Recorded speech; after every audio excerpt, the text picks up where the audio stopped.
শুভ সকাল বন্ধুরা, আপনারা সবাই কেমন আছেন? আশা করছি খুব ভালো আছেন। আমিও খুব ভালো আছি। আজকের বিষয় হলো তুলসী চয়ন মন্ত্র। তুলসী পত্র চয়ন করবেন আপনারা সবাই। যারা করেন না তারা অবশ্যই এটা করুন। তুলসী পুজো করার আগে যেসব নিয়মগুলি করা দরকার, বিধিনিষেধ মেনে চলা দরকার, সেগুলো অবশ্যই করুন। মন্দির প্রাঙ্গণে ও গৃহাঙ্গনে পবিত্র তুলসী বৃক্ষ রাখা ও তার পূজা পরিক্রমা করে সনাতন হিন্দুদের প্রাচীন সংস্কৃতি। তুলসী চয়ন মন্ত্র।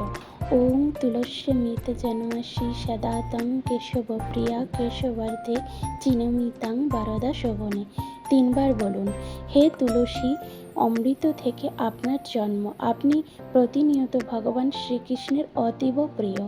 এখন শ্রীকেশবের পূজার উদ্দেশ্যে আপনার পত্র ও মঞ্জরি সংগ্রহ করেছি। কৃপা করে আমাকে বরদান করুন।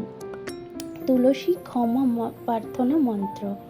চয়নোদ্ভব দুঃখ যদ হৃদি তব পতর্তে তৎক্ষমস্য জগৎমাত বৃন্দা দেবী নমস্তুতে। এটিও 3 বার বলুন।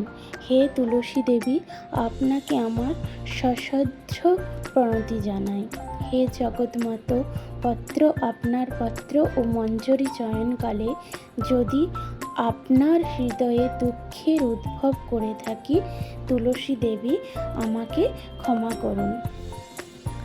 এই বলে আমার এই সংক্ষিপ্ত ভিডিওটি আমি শেষ করলাম। যারা এই তুলসী চয়ন মন্ত্র, তুলসী ক্ষমা প্রার্থনা মন্ত্র করেন না, তারা অবশ্যই করুন। টাটা।